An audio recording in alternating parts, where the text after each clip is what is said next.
Pertama sekali saya ingin mengucapkan berbanyak terima kasih kepada Yang Berhormat Farid yang membukakan soalan pada pagi ini. Untuk makluman Yang Berhormat, di Malaysia masalah kegiatan pelacuran bukanlah satu perkara yang baru di mana ia telah lama wujud di dalam masyarakat setempat. Walau bagaimanapun, pihak polis Diraja Malaysia telah pun berjaya mengawal kegiatan ini dari berleluasa. Antara usaha-usaha kerajaan untuk mengurangkan ataupun jika boleh menghapuskan kegiatan pelacuran ialah seperti berikut. Yang pertama, menjalankan pemeriksaan di rumah tumpangan dan hotel-hotel murahan yang disyaki menjalankan aktiviti pelacuran dan menjadi tumpuan golongan berpendapatan rendah dan pendatang asing yang bekerja di Malaysia.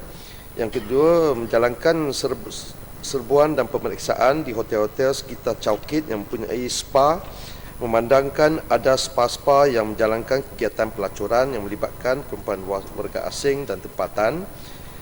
Yang ketiga, menjalankan tangkapan terhadap wanita-wanita yang terlibat dalam aktiviti pelacuran dan diambil tindakan di bawah Undang-Undang Kanun Keseksaan dan Akta Immigration.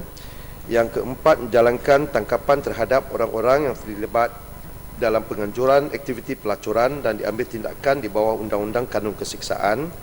Yang kelima, menjalankan risikan ke atas subjek-subjek yang menjalankan kegiatan pelacuran bagi tujuan tindakan di bawah Undang-Undang Pencegahan, iaitu di bawah Ordinan Darurat 1969 dan Akta Kediaman Terhad 1933. Yang keenam, menjalinkan hubungan antara bangsa bagi mengenal pasti individu ataupun kumpulan-kumpulan yang membawa masuk pelacur dari luar negara, menangkap dan mengambil tindakan seterusnya di bawah undang-undang sedia ada.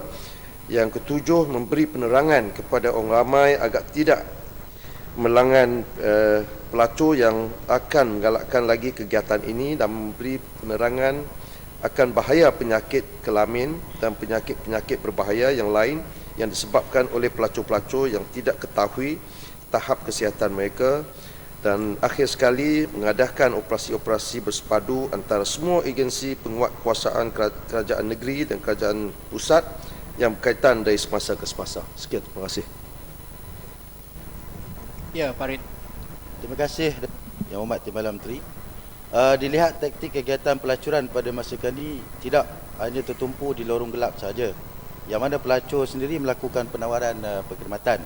Bahkan mereka sudah mempunyai sindiket ataupun ejen untuk menjadi orang tengah kepada perkhidmatan pelacuran serta berkeliaran di tempat tertentu serta pusat hiburan bagi menawarkan perkhidmatan pelacuran, dan kadang-kadang mereka menggunakan kod khas ketika memberi penawaran yang mana susah untuk dikesan kegiatan tersebut. Soalan tambahan saya, apakah halangan serta kesulitan yang dihadapi oleh pihak polis di dalam memeteras sindiket ataupun ejen pelacuran yang mana mereka begitu bebas dan berleluasa, dan adakah kerajaan bercadang untuk mengenakan hukuman yang lebih berat kepada pelacur atau ejen ini yang memayungi kegiatan pelacuran? Terima kasih. Terima kasih Yang Berhormat dari Farid. Memang tidak dapat dinafikan terdapat begitu ramai individu-individu dan termasuk juga sindiket-sindiket yang menjadi penganjur kegiatan pelacuran di negara ini. Dan walaupun polis Diraja Malaysia senantiasa membuat serbuan-serbuan dan juga operasi-operasi, kita juga mempunyai masalah sendiri, iaitu kekurangan maklumat. Kadang-kadang kita dapat juga melihat ada setengah-setengah orang yang dah tahu tempat di mana polis sentiasa mengadakan operasi, mereka ni berpindah-pindah ke tempat-tempat yang lain.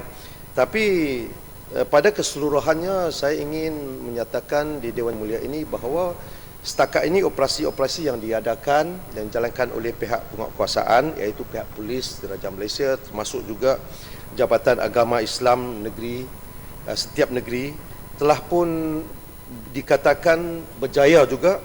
Saya nak bagi satu contoh, dari 2003 hingga 2008 melalui operasi dikenali sebagai operasi Noda, yang berjumlah tu 8,893 kali operasi dan serbuan-serbuan dibuat, di mana 6,357 warga asing, pelacur warga asing dan 1,004 perempuan tempatan telah pun ditangkap. ya, ditangkap, dan di antara orang-orang yang ditangkap ni terdapat juga 442 orang gadis yang sebelum mencukupi umur juga terlibat dengan kegiatan pelacuran. Dari perangkaan ini kita dapat melihat Polis Diraja Malaysia dan juga pihak-pihak penguasaan sentiasa mengadakan operasi ini, tidak berhenti-henti. Sebab kita tahu Malaysia ni sebagai sebuah masyarakat yang mewah, yang progresif, di mana begitu ramai pelancong asing sentiasa mengunjungi negara ini, maka masalah ini bukan begitu senang dihapuskan. Sekian, terima kasih. Ya, Bukit Gelogo.